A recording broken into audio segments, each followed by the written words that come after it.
Little Hockey Ahile Apianiku June 23rd, 1974 of Bijang Pangkawa Pa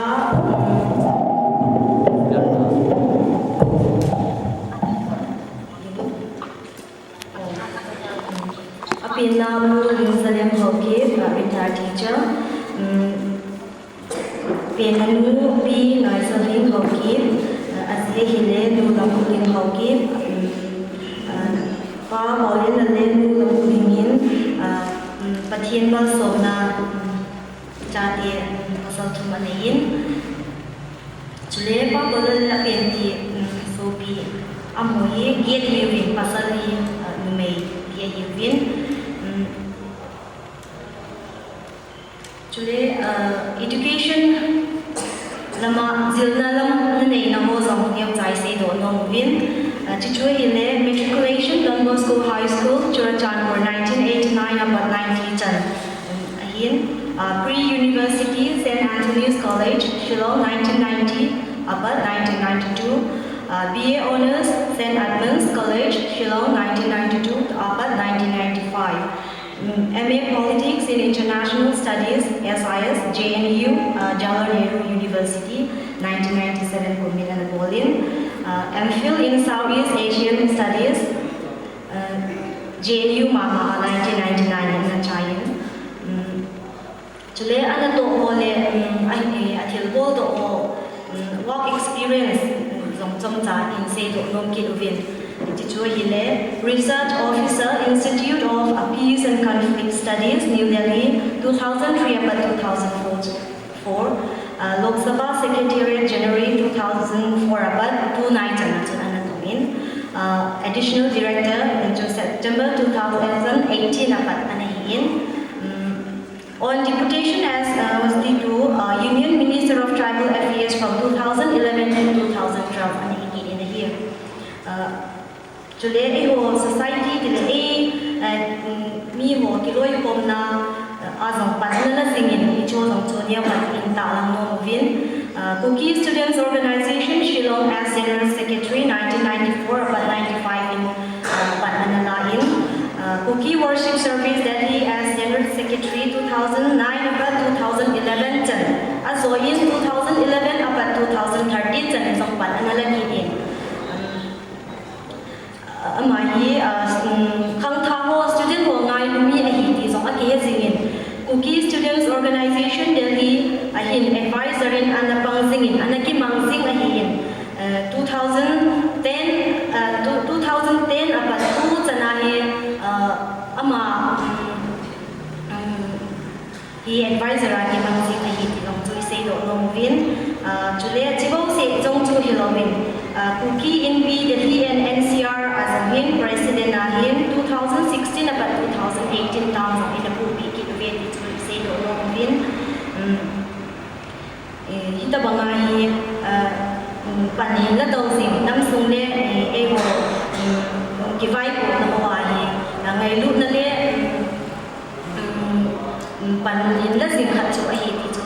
do mo win tun aban adang moi ma sena ne lo win in keni candidate ba pu pau le lo ma ho ni ka pha an bi bi tin department tuni ni ko hi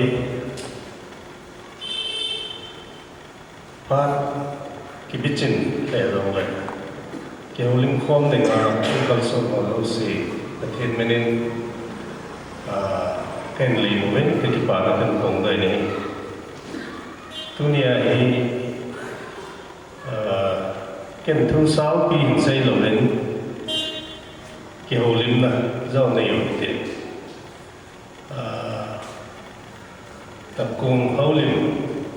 ti dan chu tập cung mong ti na hi bon tập cung ule ban te ana ke holim wa thugil lagil ai lawai la ko chen veng chen thu ane sei to bong ba chu gam sumu ki vai ho na thu hi ke holim na ta bangin tia tập cung rồi mình phun xạ thu rồi pi pe na chu to na lung mong cha lung mong ta ki ho lim kho ma long gel thing ta ki sei pi to tina kala ta kong ho lim te kan min sa thu ni je chum hang pia mabana 2022 sai ko da thaleng kilen na tinga kong kal so na ji ho zo mun cho cho mai la forum cho ai za ram khan hang pi chu kan sei to ta tu ni chilang pa chu ke son pi ho lim ta lo lim mi pi ho si ko ho yan no panela mo hin po pi di ho lim thado hết chín nó ai lo le igamu ven bit na dinga India dan Pinoy dan le molum ho chung cha mi han la thing lang mi ho ki bai ho tum na diwa dan le molum so ho chung cha mi han la chale tu ni ang kita do thang tha ho ma khwa dinga kita bang geli nei wa to ko ni nei wa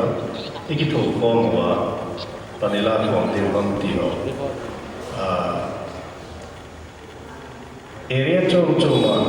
igamu hu bin na di yan lang ki vai ho na sim pan na di yan lang khan to mo cha na di yan lang khang tha ho thim jin na zat chom choma ni sin sa ding lam ho yang lung gel ki gel bi ham nan gel bi ham pi zo pa pe nan ti ki he toi ki ho li mo hit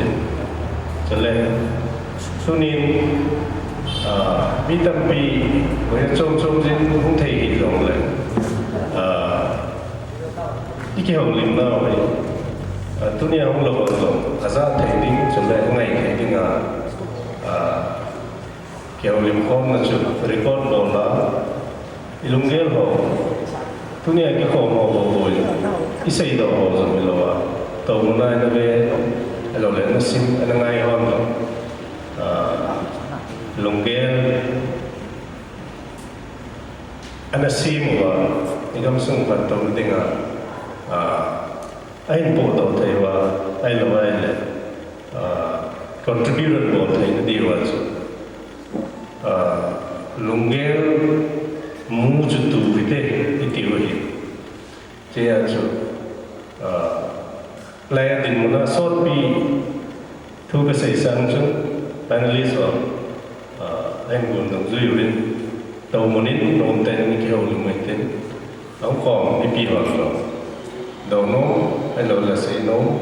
lồng gel pi nó pi này vai rồi thì phát lắm rồi là cú quan thế tập công free ta nó kiểu của nó chứ kiểu hậu tinh cái tiệm không vậy thì sẽ cần sẽ nó mình tên thì chân chỉ phát đến tên tuôn các bạn tàu nó nôm ta hình lang tập công cái hậu lim bằng nhau anh cái hậu lim rất là thế thì cái xây nó bị bay tôi ni thu bi cho khăm thạ ho mà hồ đi cái hiểm là ngay cho họ chế độ cái hơn hiện nắng đủ trong election độ đủ hiện nắng anh lồng để mà ban là làm biểu vài mà hồ đường hộ dùng thiện là hết nông dân sử độ thì có hiện tôi bản tin là hiện đại pi hóa con độ năng nông oma lệ còn bản những thế hiện nông tại cái hồ lim một tiền itu junung cari din yo moderator ho in kan lam kai din mo din jiso ihong man sa din da mo hin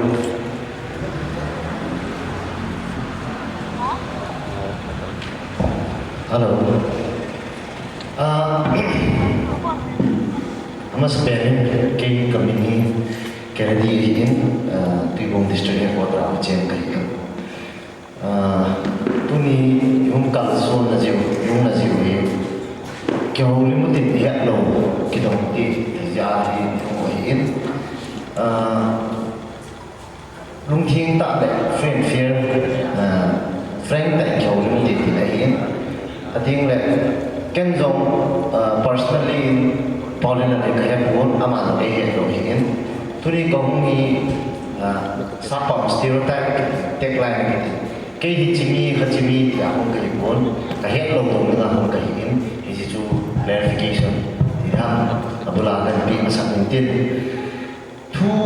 itin election ai lo la politics ai lo la development yo ama sei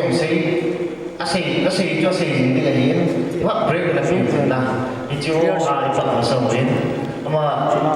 personal history khắc dong te mi pi no hiat nung chi điều cái tạo sản nhân personal history cái tình là ama hiện cổ tu sinh hiện poi mo bên ni kan hiện cổ tu sinh tu sinh chapter là poi mo bên gì này là chúng ta hiện cái phần đấy này là thì phát cắt lại nu lam linh ama gì rồi mungkin cepat tu si aja itu nonton si kan ini ama ini nu lam linh hi ako ana day ham amiyan ana day ham asan ana day ham ay tipong bang ana day ham jadi kumisa kaya kaya la ana kecil ham itu ice breaking season na day din itu na dong mutin apa antin apa malu na tin na jadi jun kipagdaji itu yung lulu na to la win of change pinay yang itu itilo na itu all ni kau ni mutin kata orang jun nulang lingkuh kaya ana muka dibikin yang ka jadi ay pilai tak apa amiyan ana apa yang mau banyak bisa negara di pasar dong betul lah. Loi pan koi sum ga ki belam le minister MP wa am dalo ku hol mang chanu ana hi sia ana de ham ahi lo le amel hoi na sa mo nga ana de ham chi so ke lang kan de la be ka pai Nei bol ma vậy na. Mình xây mình cái gì, coi mình có mà cái gì cả rồi.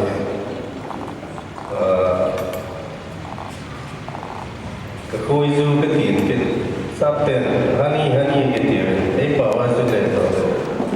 khối du cái tiền rồi cái khối du cái tiền mà ấy cái mùng mà sắp tiền này nung lăng cái mùng này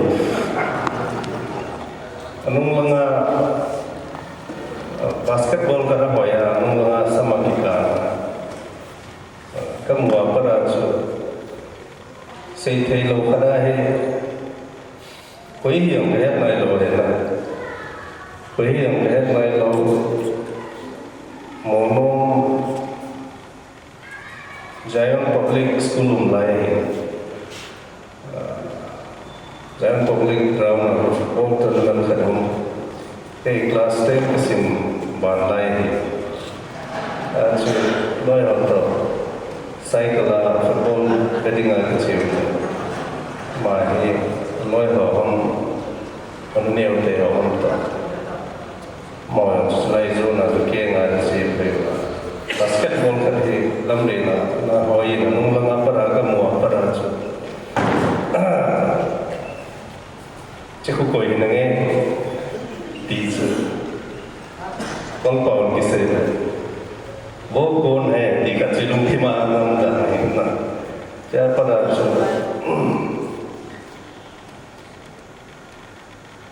so, za sa ini, nunggu yang kaya kalau apa khát so, anu ni apa tu,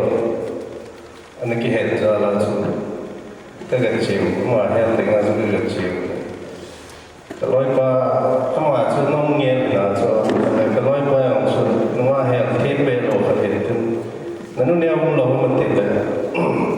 kalau lu jalan nanu ni orang song lama manzar tanah aja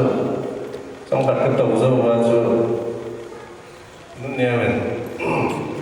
tuin hong mesti deh tapi kalau hong jangan ketemu tuin hong tu cái năng tổng là cái tổ bằng như thế, đang chỉ dân phía là cái con mình phá cho, tuy chỉ phía khoảng trong ngàn đến ấy cái năng master, cái đồng là tuy cái thằng chú lăng đâu sẽ cái sự cột kết năng, chỉ làว่าchú cái lẽ cái xem cái cột đó là cái năng mua và thay đổi, cũng xong cái lúc xếp đàn này cũng xong cho vào cái năng mua tốt cái đó. Itu apa dah so, kita nunggu zaman cùng ní rồi với cái chuyện phải không ạ? Bảo men cả trôi thế nhiều rồi mi pi ting khat ai rồi chỉ để cha này cái decision đã thì I believe chắc là one man decision cái mỏ là na giờ chú năng in na zinu hi tu chung năng mà decision là chỉ năng decision tạo thế chỉ năng decision là how does he react na reaction ama apa ai cái pa pi hati mai rồi le multiple election na te una mati ha mai rồi le how do you define that na what do you think she motivate you ama chu na motivate rồi le isa ati ko tu ka dia mai rồi le ti ta ba hai tu kan năng ni role na năng ni life Election mới là về politics ikam le nam ngày lúc nó ra là pankala ho hi anama pon ahin election te ding long ma fila na to da lewa ka hai ding wang chu initially chu agel thei pon na nute tam jong no mo gel thei lo ding thil kharin ka gel tho chi chun ma ko ai mo de ken ka pon na le conviction ke dia ka sei jing banga chu pathenin pathei bo experience to exposure em be bo elo le kham khama dan le mol na to za na hin le hasin za la hin exposure le experience ya ka he ho inam ole igamu sim pathiding aza loading chu cái là cái kiểu đầu tiên gì là decision cái là gì ama initially awang so encourage malala so kham thei chanai kham na aya decide to bol ngal ngal pa da so pathen ko ma kitek na chunu pa so kana hitai the spirit also to awang support thei chana joi support ta angai thei pe na sei di da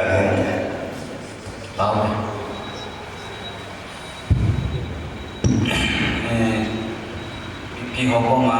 tik nung amerin kinai kille izwa sei bang chun nunga ko dang ahin nu te pa ti bon chawin thudo nung inai ma ne ki phalang lo hile ane ki king jing nung ko lang lun boy microphone ka choi cha aman an bcc ding cha jo thui do ji ti we tu này này cái hồ lim ta topic nó được tạo nên cái mùa đó này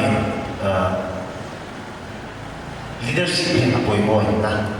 leadership quality representative का leadership quality ही अनेक ना कोई वो है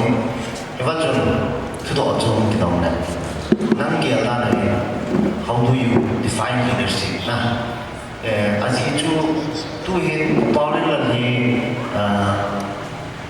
tawle ta ban ki sei le nang sai ko consider su mai ong a he lo wai ko ken ni le ti si kha ko ma mong ki sei nan tawlen lan he na mo ki ti le a he mai the he lo mai the a hin lan educated society ta de intellectual group so he a he mong tam ni hi en e wa jam nan chu na leadership quality to mi pi to na ki connect ta na tempat azizu population hi education educated community bo hi hilo hi in mi pi le kha le se lo hi lo mi pi ki tam zo hi in va jo nangin ipiti introduce na ki bola ipiti connect na ki bola mi pi ho to na thing like again coming back to the question how do you define leadership in the context of na leadership hi mi tam zo perceivable da nei lo event da no hi position of power in event na ken ka mu da nei ida is more a position of responsibility. More pugnahi, thanai na langahi, hagat lawa, mipin, lamkaya, elawai, thanenga, thaneng lawai. Namo pugna zachu, athubi. Ji, mitam zohin, hetin po, thanai na lang zohi, athubi sa. Namo pugna lang hi, accountability thì chứ ipi bộ lắm thì khổ chịu thấy ngay tiếng ai là vậy questionable thấy ngay tiếng lắm phải sell mong cái bộ tâm mình nè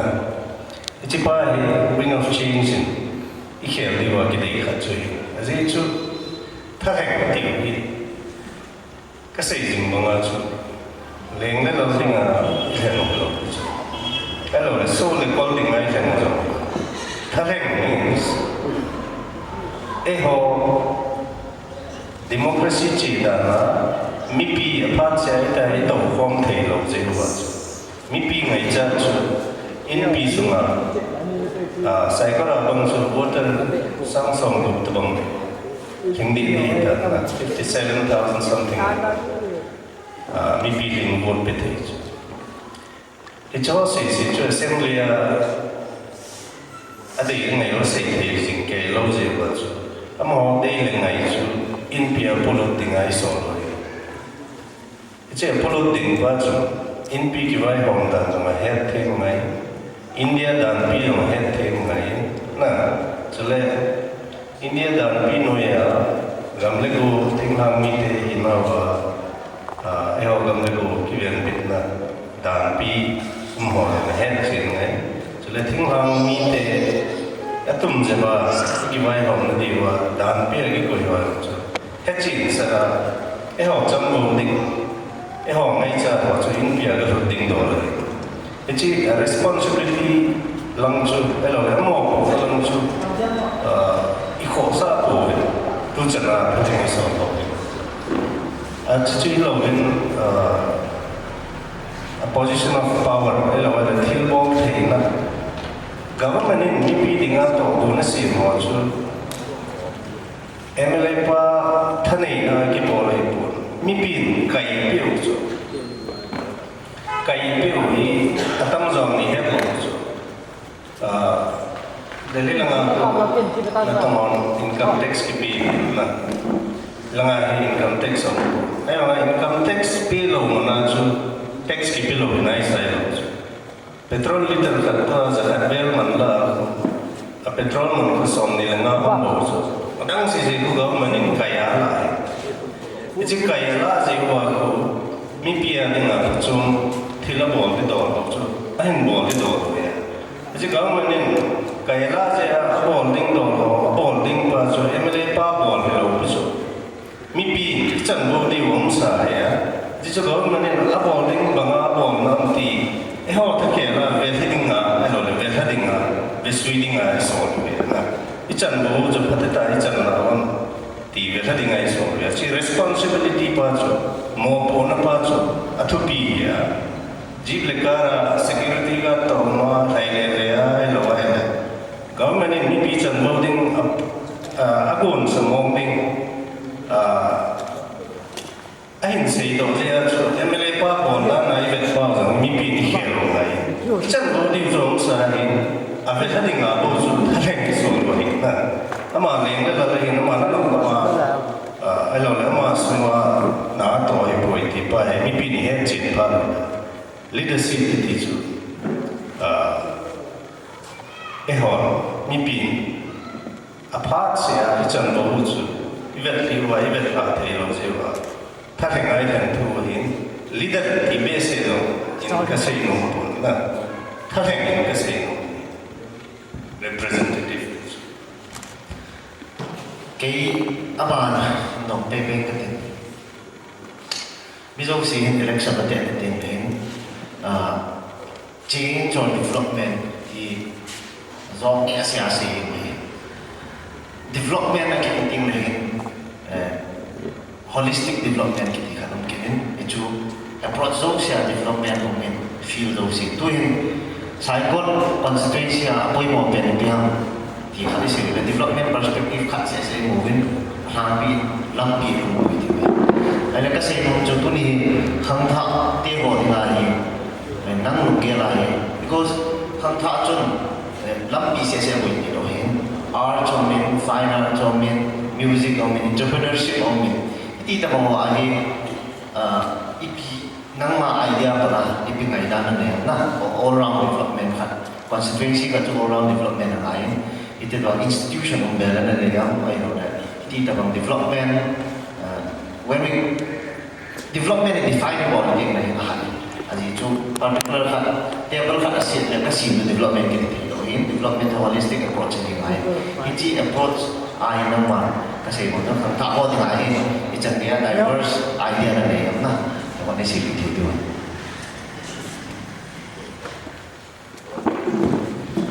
Masih jadi, yang development itu lampi simam, water supply, electricity sundudam, tiada boleh development indicator ada. Overall, integral development ni government itu achieve kita, central government at least. Central government ini jangan saya bangat. Culture department in Ipito Gona name. Situ forest department ham LOI, agriculture department ham to kisam kai na umte na. Okara abang chu lampi bobo pesa na LOI, pine bobo pesa na chu. Develop ibol dengan hele. Department also tamkan a planning also integrated bol ba. Okara dengan chu. Ahong tiaw lo situ. Department of Yosi to Homa integrate bonding na ti achieve yueta chilang chu chapter ahita to anong do pen khang tha ho mo khoding ai development apoi mo hi team jilna ti hi hon to chana he da wa hi degree kan la government हम private company हम करा ना तो नहीं आये objective दाना ही मुना लाये उसो ना ये जो first second generation हम at most third generation हम literate ही ना लाये उसो literacy the education no ही किखे उसो English language sim थे thought थे एलवा है head theme थे मैं literacy education really thing ha low one part hai low ha part hai mangse part hai muji jiwo bihai to le koi peram ti head theme lo education ka so na kiwa madinga productive इनको सस्टेन बोलना है ये लोग इनको betterment teacher भी दिते हैं आमा सासा ना होई जोन दिंगा खंडों ना खंड ना ने अनि ना है थिलंग दंग की बोई भी थे इसी स्किल में उनको education जो ABC हम हेलो मैथमेटिक्स हम इधर हम सम इधर हम solve थे जो azam na dingam lawai literacy बहुत जो चेयर है इगम संगवा education जो ही a focus पर है खेल जंगाई के साथ तो village school लोले पाए हो तो कपड़वा जो concept जो सुनले पाए था समझे लगी चीज बीजो है basic literacy जो class 8 9 हो चल ना min tip na aji tha ho ema dinga za thai dinga kisim do na thai it's cham ko nei zo pha le khon mi khat cho lung lut na tip na identify bo na electronics a lung chi ma na radio po phil ha ipd ki se mam ta curiosity ni chapang mo cho hello le gari langa engine langa thanok na nei ma cho me in inclination like in so pe Actually, inclination or he opportunity pe develop bola school days pada so Silong Saint Edmund School of vocational subject introduce bola pada class 8 9 pada Japang khatsun lekha normal syllabus bana kiwana thei gari repairing hum hello electronic items or repairing hum hello mo thano na art and craft hum tailoring hum fashion designing hum job option appeal alung lut khatsun alung lut na job bola le ma kipa chule a level hum chu ibilang pi yang le tili om sa sa aphazo hi kimudo be zo na neo pe na sound system ba ni e neo la ya chu along sound te kita do ki ma ji bo ju ke tu khangai court le sa no thu ging ta ki se the ta zo na elo le color mic ki ba ta ji ba ma chu auto repairing here na EP yung excellence diabetes education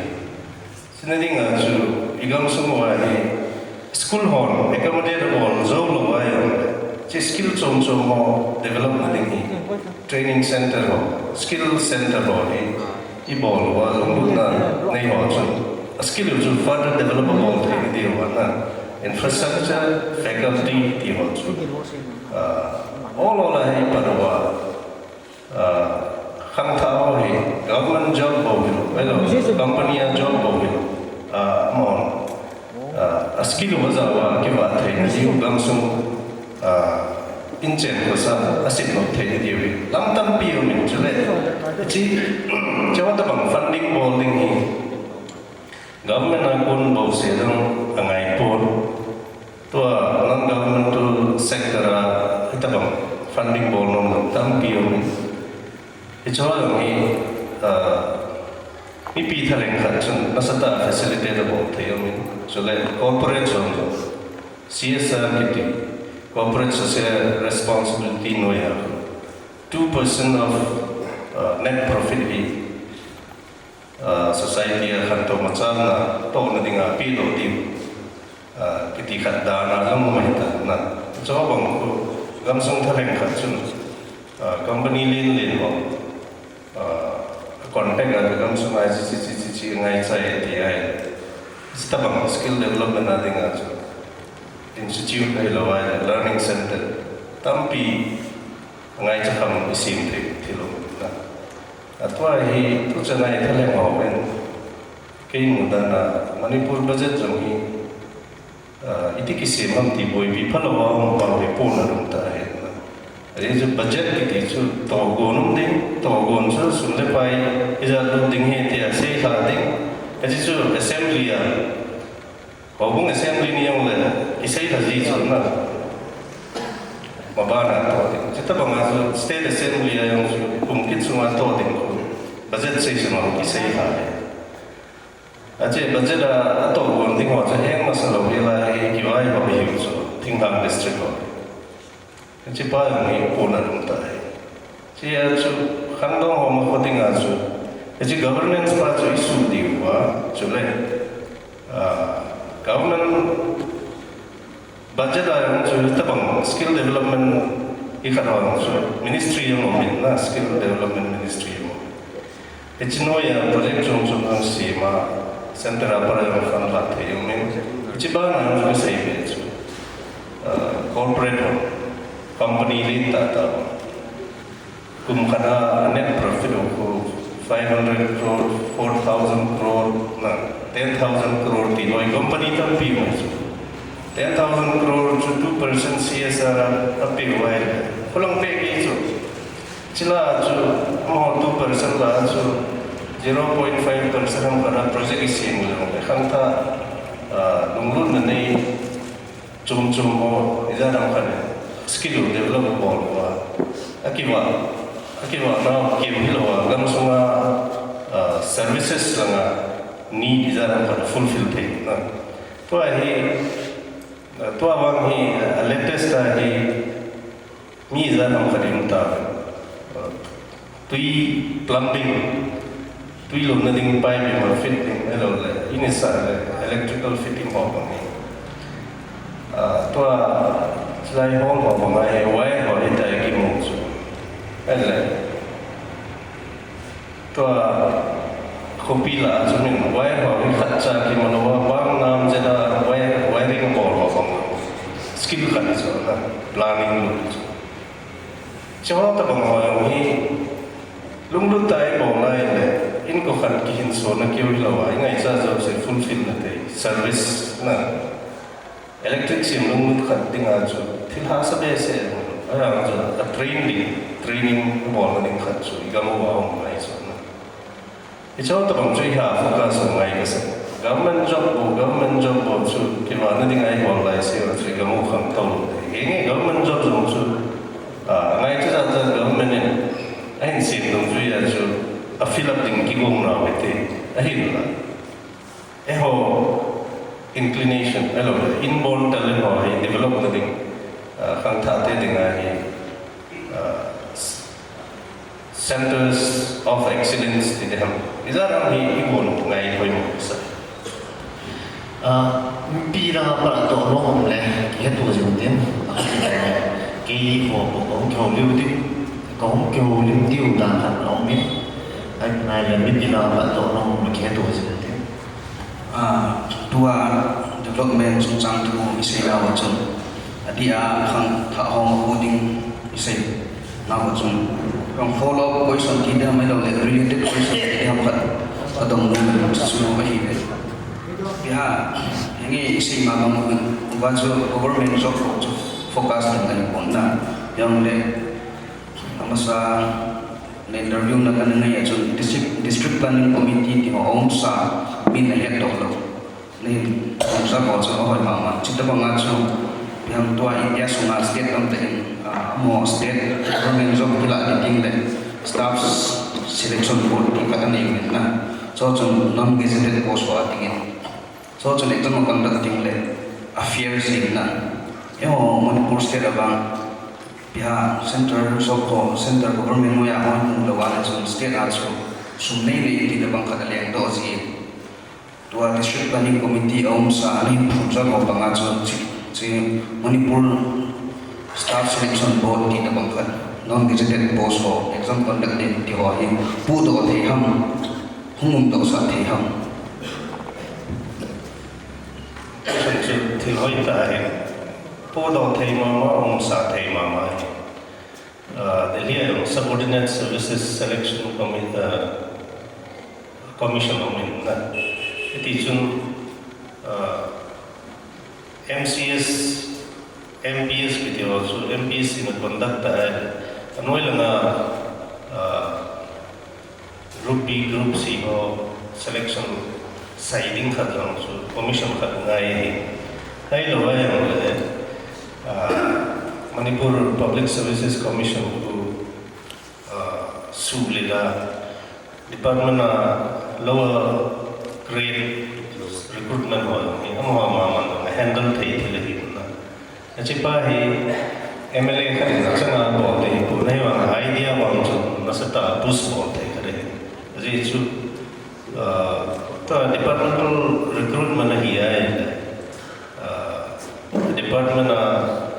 high officials asam na ngong ho minister ho amen amo desa sa pi the pa na het na lita ka amo achipa je recruitment and corruption ni Manipur ai tisa to idea and pio hoya nasata mabana possible diwa idea hoy ta khatju năm pi thu hi azap thang chan ai là bảo thế chan tu la năm pi thu se jiu ha bei Facebook post ra ka si ko ki năm pi election te ro bo ngai yu pi ko ke no ngai no na zo ngai no ai le năm pi đầm là đinh năm pi khẩn tổ là đinh vote này biểu về thì concept khẩn cái mình về mình đào đi cái đó thì cái đó sẽ đi nó mới thì và cái sẽ nói chung nationalism to electoral politics ipiti link na mo ipiti nang mo danin na akimanin hiện thấy quay na tiang ero nam pi issue ero nam pi na me ita electoral politics ai involvement ha bol ng hi ti ana mo ang is the what is it na nam pi ti ai nam mi pi na community khali hi na wa athinin sin do la sondang pao elawai le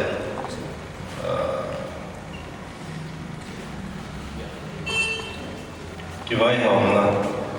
khan khua chi bi khom khan nei ti chun nam khat chu asin do achen nam chui ngai do dai boi piling su agam sunga kiwai hom na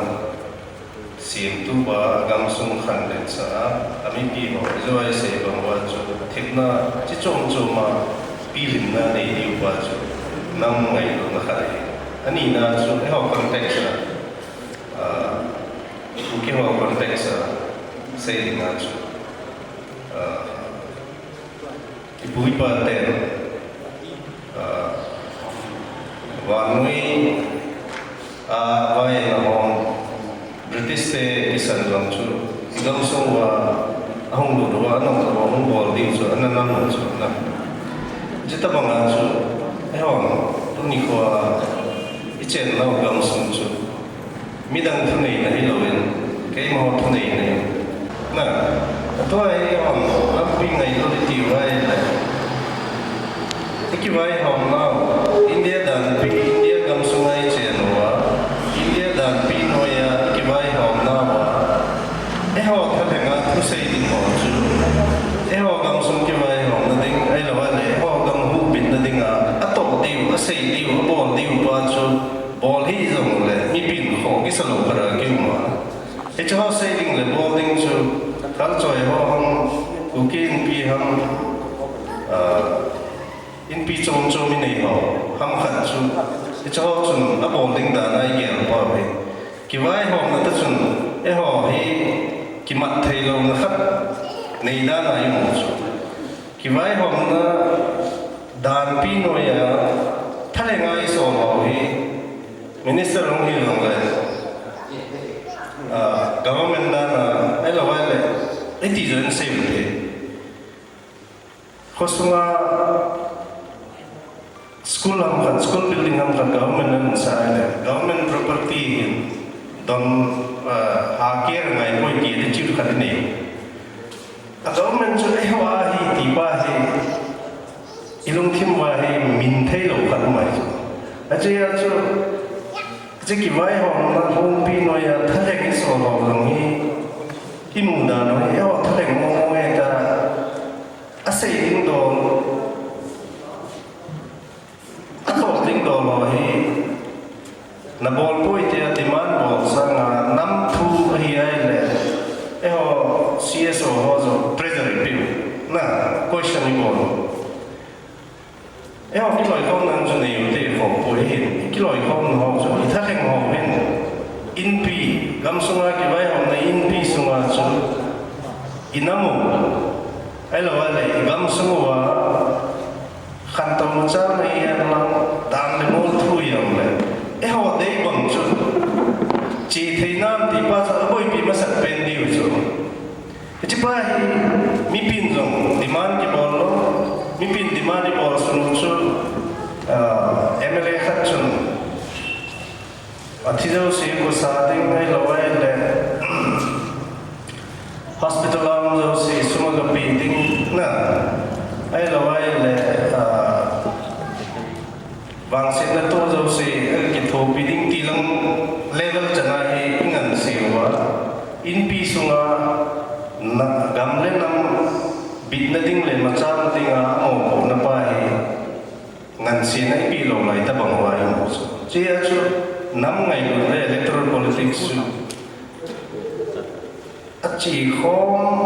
lo the Aji chu ki vai hom na hengi India ki vai hom na no ya lo hi le wang so phukara chu nam ngai lu chu concept sum di so na ta chu India ki vai hom na no ya mi ta se ba chu ki vai hom na India tha hengi so ba chu igam sung ngai lu le igam sung khat to ma cha ma ding kho sa le igamu abit na ding India dan pi kisanin thing la mi vena mo he gam to mo khan khan lo de hi midang na cho thai lo ding hi tia e koi pi na san din pi ngam lo tha he ngo chu nam ngai lo pi ti di wam na che chu nam ngai ma ma chu tha he ngai so lo ngai chu le amo bo na chu mi pin lo ni he che no ma ama para accountability chu ato ding ato nam ti vet chin na chu nei pa lo tai ka ti no năm thứ gì là các bạn nói đến giá đi thông tin asum ke so lam ka police on ana mana be higa mo boy ke ADC bill hichung chung ga na comment ADC Act umsai so Autonomous District Council Act 1971 kitia so na hey le hechi Act umsa ka chu repeal ki bol lawai bill tha he house ki introduce thei lo chu a subject matter ki bang ten na che ya chu hengi existing act Manipur Hill Areas Autonomous District Council Act 1971 chu abul hin la ma mai a procedure to amendment na Amendment Act Amendment Bill had introduced for thing chia cho xin phát định đồ cho propose là ví dụ assembly say có amendment cái bộ phát cái đề về vào rồi sẽ cho hết lúc thấy rồi cái thứ là tôi existing act had mà bill thà về had introduce cái bộ cái so procedurally adi lo had vang hengi Autonomous District Council also autonomy adi sada financial autonomy ide so na hecho chu ADC bill tha introduce lo wa thinghang MLA ho kiloi khom na hilerial committee phadata sei min de existing act chu chalai provision hiti khelo de amendment bills or introduce ko pha he to chu bill khat chunga bill khat ke le den ke chu hoilai legislature procedure ki phal lo be ya chu athu chu autonomy de be na chu le ho thinglang mi ho ki vai ho na suhat be ding chu thil pha he ai wa nga bo de da no cho nên bộ đi phạt mà toa bộ lo vàng objective thì bill introduce here pass a hinting sa election ko na hi ja mileage na mi sympathy drive na ha bo zo wa ka he da intention ne ya tu assembly ki chai kon ta ji a procedure yang di lo bea oi bia gam sung su voi ya I khan hen mon hi a bol di dan hi ya ke het chat ni pi langapat do no mo ma le mo te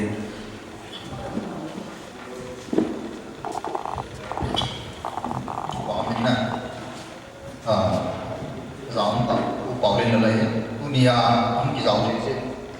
vàng phá cái sản phẩm ấy cái độ nông chơi là tu dòng chơi in xây tạo mình đi xây bên trung trang in xây bên tu lại tu trung chính hàng in để hiểu là cái họ điên một tập bằng ông gì phải đấy em lấy tâm đi hiểu ý định vì dấu gì của mình cái chỗ điên một mọi năm em lấy nó không hiểu hay là minister nó không hiểu nó không cài đầu tay điều về hay là hết chính một nó không hiểu party interest to năm interest conflict ở hông cùng khác này năng in itabang in mun itabang pan là đấy decision na kita bang ngayon na. Ito first question na yun. Second question na chun. Khát chỉ là khát dâu và là khát hành động kia. MLA thôi năm pi din mon adin pi poge kiti pa ni ho năm pi interest chung be gaung khat jong ki lo pi cho na to cho ho năm interest tam jo hi India dan pi no ya ichan bo hom sa ho ichan ding bang wa ichan lo na ho hi isuai ni chia cho dan le mol het chin na ki vai hom na chi dan het chin ding khara het chin khat ding a chu India dan bi din bi ding a chu MLA lo si ki ti mu chu ot la ni le na chi India dan bi no ya chan bo om sa din bi chu koi ma cha again sa tu sei na lo ko chu dan bi ki din bi bo ge Jadi cuy hati mai kicat nanti yang ngomlo, nah din bi ngomlo nanti yang ngomlo, jadi din bi oppose bol hol so negatif na to kita lo na cho ne ti thei ngai hi so, jelai ta so dan lemol het team lo, thade ngai ni kau wala ang ki hit na cuy so, to amasa thade ngai so lo tam zo hin. Jadi India dan Pino ya tinggal ngam hubin na yan lang tinggal ngam kiwai hom na Hill Area Committee 371 no ya Hill Area Committee kisima Hill Area Committee power chu ADC function ho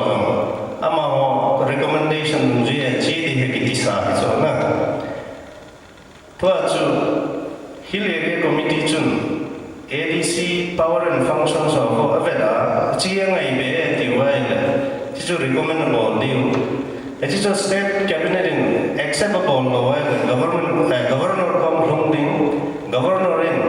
ama discretion and decidable deh gitu misu. Itu pas tu dong law tu ADC bill thakat ek sejung khara bill khat ki settled ki tisu. Dan le molche dan kibai hom dan chi dan inpi kibai hom dan dong hello ngen jong ki su khom ti nei cho lang khara cho tia cho ehon nam interest to India dan pi akikal ngom le wang jong thu chu ne tu chana he akikal ngom ma kam ne a chule party interest to akikal le tin ne yo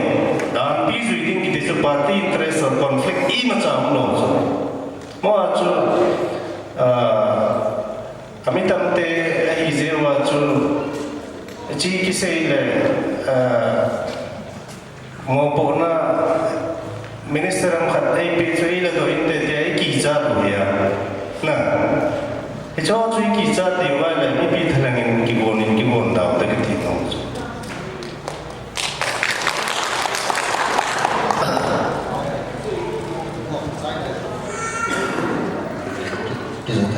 Kita thầy na thì bỏ mình cho cái ngày đó mà hiện ra thiên cái gì đấy party vip yang chung nan din yang la chung thil he thiên pha chung ki chat ni ma om khoi pi pa chu a hello tam pi om di a chu tu chu ne sei chen dan ki pa om he in aban question ching ka ding sai ko sub division sunga di ga ki sei le ki chen gol si mang pa ma hen nung nau chu pang hi kham thap le 80% le am ni ke ma yes da na hi football ngai sang ni di na ele incident muna hin nang hi minister ram biham tha ni la chun ipi ka bang vision ka ne yam ni sai ko constituency ang dong ho de ama ho ngai ipi vision ne yam ni pa he ka dong mo me itu se ha pe ro din kha dong pe pe ke din relevant pe ro mai ke din ka lu ma am me law of the land ni law of the country ai ro le chita hin religious view di akikal na tabang khale itabang decision na ladam de ka chun kalung ki ma am min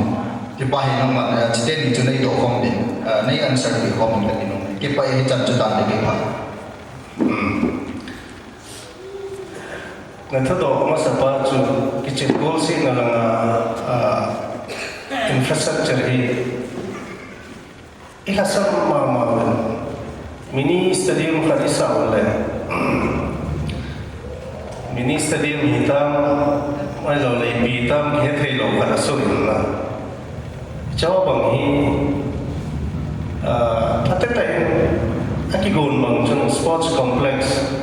cái tỷ khả năng cái xin đó là như cái chuyện goal xin này muốn đâu sẽ ông rồi thì là muốn khá là cái số tạ khá này là purpose ra làm khá sao thì maybe cái chuyện nó mình ra làm khá là cho mình cái số hal thấy cái số liệu thấy cái vision thì đó cái tục là cái đôi là giao khát vang số Sports Authority of India nuôi training center gam semua mun na pangmuin Manipura record pahoi dan hi Olympics medal hin ko jong hi India gam semua tinga state to population ratio ada sang loi hin na hawa hi aki gym lo rung ta football ta badminton ta basketball ta a ground infrastructure isuom lo zia kham tha ho hello le a hil ding kitu bom lo zia road talen ke ham sang ta hong the ai wang hong zo lo kham tha tan pi mo so zani ka be dung chun paugin sa kita phailina golang khade powerlifting gold medal la so cái chuyện cái kinh mù bì, atau sim juga doa ini, nunggu nanti saya tu YouTube thêm hòm video sim hòm có cái nào mà lấy mà cái gì là gold medal cho nó là đó so, infrastructure macam training nanti nggak ngomong lah, local gym hòm cái gì là, siapa dah boncu national competition gold medal kalau thei karo main. Igam semua tu football, volleyball, badminton, kalau kecil nazar semua ni. Archery bang tu ibu pa thangka nanti dia tempat kecil dia bang sangka itu jadi. Ayah lawa dekat rifle shooting orang. Facility mana kecil dia bang. Gold medal tu tapi yang mai tu so. Jadi facility ho khát chu district khát be hai khát develop bowling hi thinglang gamai hi thinglang thaleng jo si tu ki ho khoma post bowling a kriya khada hin na sports complexity ting le sai no ya gon da no so football ki chen ngom ding line ding track ngom ding volleyball a ngom ding badminton a ngom ding archery a ngom ding discipline Olympic a ki ten na thei discipline kim ke kihil na thei training mo na thei complex sai no ya moment na icho bang henge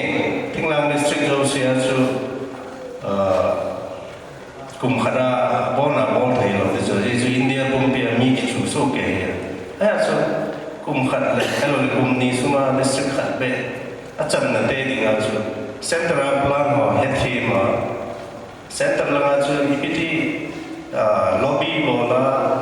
koi toi ki hera koi ho phana hi le state chu chan bo ki chan them ti hethi mo chu thale ngai so pa ro ai le bol thei ma thi ya to ni chana hi babu para chen la nung hai sel ngan chan thale ngai so je wai ga mo hi khan to di bo nga kham to lo he ka ti no Zoa a second question cho ti kai election ite ting party apoi moi ti even party hin for example aso thil khat hi ka bol lo the ati bo chi bol la pha hi boi ki se tun Kennedy chẳng thằng không ai đó nói pan second question ba chu adok ba chu gam sung ki vai hong in law of the land le religious belief akikal na mum tale na ti so na nghe akikal na mum tale na ni bitin na din de ham na ti so na to ai India ki vai hom na dan pi no ya ni ki vai hom nai secular ki ti chu secular ki ti chu hole be langa hi ki vai hom na hi bombe nei lo ai lo le dei sa dei nei lo mi pi ata san dang ju ya pa the ki ho de ki ti ya na he chi chu aho bung tam te am khat chun an khel ki go ro ai la e ho ke vi no possible lo de possible ki di mi di ma doi no me na India sa chi chu lung dam de be sen ki ya possible chi di I pa the no ta san dang ju yo ke ho the na India ki phu do te la dan pi ki hang ro chu mo khel the te lai poi ki quá mẹ continuation bol de na situation ni MLA khat chun lo khat chu ulta upside down bol de wai ni jong try bol de ti chui yin chang tun I chen na we secular country ti win tun jong BJP hit kan za ta ma ta ale asam chana jong mun tun bongsa food ni yo de kai culture identity ini my identity ale asam chana mon restriction hota bongsa hi temple hota apna 5 kilometer here swai zo thelo din ti government in dan asin jing hi tomam ki dong lo asin jing hi in even I le iga ma hi tun BJP next star na ma na hiti ama sai ta ba tong kin ho zo hiti ta ba bill which is not a food a identity khat tong khat thei in bill ko ki si men la ama ho hindu ba de da hindu ba ngai dan khat ya dan khat hi post le hiti ta ba chu ajun na ni piti and then them not just about food it's about religion everything na ima threatening a bol thei oppress a bol thei khat le aji chu party in ideology ni party khat join ta ala chi chu nang in na changa ni ti oppose na bol thei na mai lo le nang ma ke ma ka ta se tu na hey party chum chi bi khat nei ai BJP manifesto de leo chu chi bi di Hindu India Hindu religion chu mi pi chu ngai post ki bol de ti khat cha za lo chu na ama wa thadek BJP ya kai ke hi ai lo ai het na nei lo party tha je ham sum je ham tam pi so lu pa ro chu gam sum ki wai ham na boi pi phat lo mi fundamental rights pi ham ti het lo power and privilege they na thalenga thanom so to bang so kitam ren do pa chun achi critical issue ho so state na lo pa ro government in the power lo de dia ko na tam pi mo so na ji a chu apoi mo de sa chu ama koi ma cha hil lo wa ama het them na lo ama din pi decision ita bang thil poi mo fundamental rights hello the Indian constitution chi bi dan to kitolo dan proposal ki mo dai dingam de thareng chu ipoi mo de sa ro chu na aji adi sa dai ho amisima hom te ho be aji chu dan pi khala thil ki mo chu legislature yo dan pi khala constitutional review the chu na chi chan chu he da he din pi ngam dal lim lo chu adan pi chu ang ki khela da bang thu chu nim ten na adan pi ki khel lo lai se za ka la ai lo lo ki bo lo chu hang san ta idin pi ai koi ma san no lo bo thei lo chu judicial review jong na lai chu na ya chu adan le mo hello be se so de wa hi amo se dom na chu mo ki cha cha chu mo ki cha cha de mi pi ki mo wang sin sin ti kha za mong thei se ya chu win of sin jin ki chi pi chu phong le cha ngan ki be ta po te sum le pai ki be ta po te na ki vai hom na gam sum khara che he ki vai hom na dan chu bai hat lo mi hom rang bi he chi na din pi ngam thei ni khang tha tha leng so ta te ki ti chu Ji ka contribute ke din party ti din le 1960s Cookie National Assembly in a panvin chizok chu tun emo close alike ta isu piu mizoden MNF na yun tanga ga na NPF na yun NPF yin twin sitting of le ki ham kene tabang ticket mo because change the moment we speak about change have to come from irrespective of the parties that are there. Hijau apa nama change patut hai no given the opportunity party base agar cikal kau naya tidak sim dengan or you stay with something from our own party like KNA or MNF. on regional party ni chu de yum pen kha chu iki ho to thei bai na chu chu de yum pen kha he tu to he KNA experiment in a ball bai he culture he democratic way lo hereditary mindset kha he nei chu ya he KNA he Democratic Party kita lupa raja, macam minta dang kerana,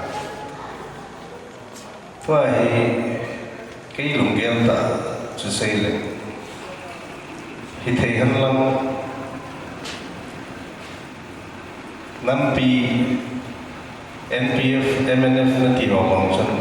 parti kerja. Nei thei le political bargaining power so ihau zedi so na party khat ne wa ki lum to di so ga le chu au kun ki sana ki ha khan dan dan so ki that to man loi so na hawin ki chu na ki tha to so je so ki pa na dem ti wang za chu mi ta le iki ho khan dan so ka tin na ai le tham choi ho ivet ki dai ki bom khan ki alle achi sa pha de za ram khara tha thengai kan ho le kai do theng ni nga ham le pao tham ka khara ki khi ho iza ho majority minority their politics and all ki do le ham le pao aki bom ta bom a Indonesian chong je ko syllable khan ni ki khi ho ni chong mobilize ki bom gam ta na Kei neolaya 1980 early 80s aja jusan pura aja Paul Hama kei macam kita lo nom ta ni kileng kome akala thalengai thao political mobilization in tribe based dialect group based habol based dewa mi pi hello ka wa akiven da na yo ai individual contact ne koi macam akiven da lo aji pa mi khel sia chu tu tu macam mungkin ngomong lagi. Tu tu macam orang parti macam theta lawai. Central ruling party leadership tu, iki head team apa, ika muncul, acan ding tu, acan thei ding tu, tu interim priority pi ngai kesana. Beliau within bahasa Kau tu nak thấy không mai, có một hàng duy à, họ cái tôi cho đấy định không là thấy các party này điều mang số để dùng bền.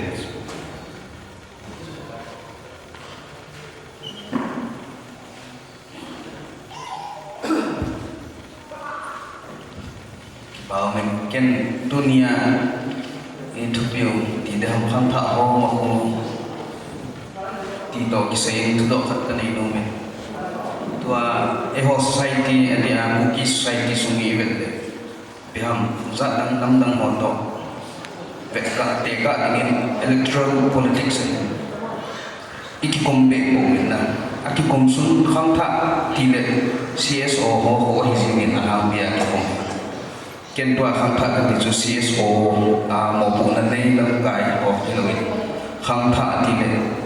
adul franchise na vote the thei ro si khangtha ho aki kom om sun sun rom biham Jepang bol ini het lo ham di dabang kampau sa sing na ayala India dan Pino yang sebut hati kemudian kena vote hati dia so din mun khat hidaw ben hiti housing hin koi ma so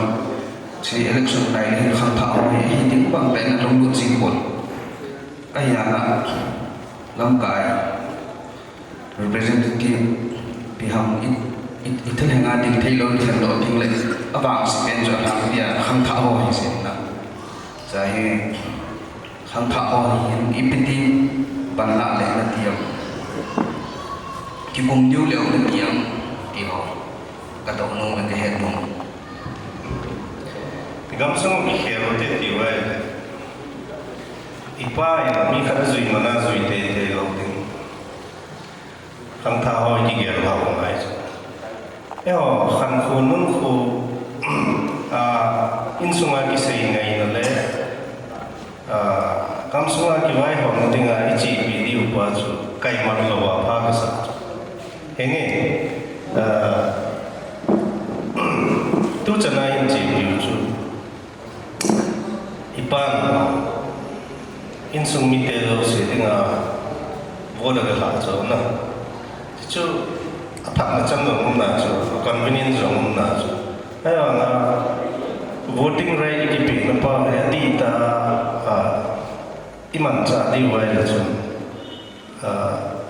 ji cha ka ha long chu longge la chu mai la vote chung chu ma pe hon long la personal relation hon chu asu kha long mai chu wai dam sung ki wai hon na tinga longge ki ba long mana chu ji cha hi na chu ki khan ngai lo wa longge la ha thei nai Acabang so tutua eo mi pia para expect bol so hasa ewang khang tha hon wang heji chu a hi thei ni nga long gya ni kan ngai ka sa na ken candidate e lungger la chi bi ka dei ja vote ka pi mana chu ka jin wang ka chapa amen candidate BJP pai sa za la vote pe ai ke ni ki na ngai lo na ji a ji ka se chu phung le chang ai lo wai la ham le pa win politics or ta bu te GP dam sung ki bai hom dinga candidate pa ni pi din pian PGPM zo vechilu na chidong zui chun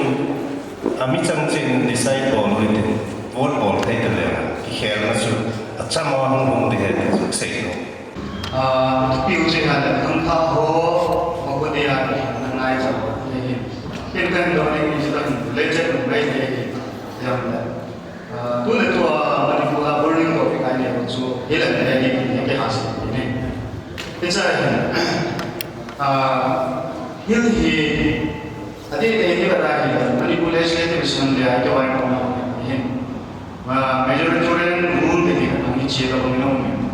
Isong te mo area ko ya tam si do hin ang ma dei ya si do ma ko da de wa ni division sa ka ko de ham pe ke do wa mani pu he me pe ko zero ne de ni de ko so ti la tan sa ni tin la na kai san ti ta ka ne che ko ni so le ka ti lo si he ti ka ta sa pe chu yo he tin la na ko wi ku ki de ni context ko pe me ko wa aliang bau teksa ai itu nanti mungkin omongan masalah so Manipur Isra bela sekolah di mana endo Manipur warga kan itu Israel punya berada Israel di satu pun berarti suara pengalaman baik apa yang suara jadi sebenarnya itu yang teks itu sudah ada suara ini dia sulit dibuat cái phần này đều số sang lần sang sẽ đi về cái số itu semua ini nah ada orang yang 1917 to 1999 di British satu ila apa juga orang so British tax imposition apa aman jadi apa ini orang jadi ini jadi British ini jangan so dia also mani boleh apa orang jadi nah ada di sana hung jadi British mani 1946 anda apa so Very Dempa presidency in Roy Alaman, election in Botavin, King Hamadi, Minister of National Julia British Commissioner of Sanadongo, Anaham. I think this is 1949, 15 October, Manipur Lampa, India Mercy, Action. I area of just 712 miles away. Tell me the right tell me 1,000 something, 1,100 something kilometer away. And it is no dunia lambai bukan semua ini si mahung ini. Akhirnya, itu juga dunia ini, yo, tinggal dalam aku kita naga kita, tinggal dalam muhe manipulan yang tahu. Akhirnya itu territorial council dalam langsung jalan kan. Akhirnya state and civil parliament. Yo, ini artikel 371 siap tu, kau itu boleh tisoi. Akhirnya dunia ini kan, hai tuan ni jadi memang yang tu. Tinggal dalam akhirnya dia berusaha. Tuan ini jangan apa buat lagi dalam mana ni. Situ STM kita, situ driver kita mana. Tinggal mereka tajam, azumah terlalu. Bawa nak sudah siang jalan kita mana. Jadi apa tu dulu kau boleh berpilih. Dunia ini, gua boleh dalam mana di Manipur siapa nak jadi kita. Kalau siapa kita hebat, jadi mana kau boleh. Aku tiada. Majority kan rule asu naga kata ini, dewan ini pandewan, ini pandelah ni. Nah, ayo ada. Artikel 371 situ, tinggal dalam situ. Jangan dia server buat ini, nam ini, kayak ni loh siapa tu. Ini sudah hilang ya. Mungkin. Selain tak je, nang tu lain tak je. Kihang nang mengenai ketina na. Article 371C chun, izawan sejauh recognizable lah. Tinghang kam sesihin, tinghang mite ceng vet. Amawahi ibai hong tumjil, lagi simpi lawahi le. Mitam te, ada idea bahwa kamu lah bewa, nikah le ceng tinggi lawa hong diwahi. Ijita chun, article 371C chun ikoya. Chinoya chu Manipur ki bai hom na in pia chu tingla para thareng ho se se chuma committee kada nei di tinglang gam le go thu hi han la dan le mol thu hi han la ki bai hom khat to ma chal na thu hi jong la Manipurin pisuma tinglang thareng ho chuma committee bisim hill area committee kiti ho paksa nagawa hi imacha chi na thai lo ding hi kya dan pia ho bi chona achu kichi ta chu her lo hon ading pingam khat chang lo para ju kher na ngai ti bi chu tia chu majority mana amor no bol thei diu hilo zo dan pino e ki vai ho min ten na je ajo kichan na ding siki yo om poi ke ti zo ai a chu tu chana thare ngi de roi pau ngam lo ha lo ding ngam lo om pau he a her lo je go hi ngai da mo te ai wa min khel do ta te ke ti ngai sai ta cha ki pai na vot kha nang ma te na ki khia na dei ta na khia Thungla chang ji lo sumle pai ji hilawa gamsam ki kher na dinga candidate hola achi pi na dei pen chu vote na ding chu gamsam ki kher na dinga nang mo po na hi ti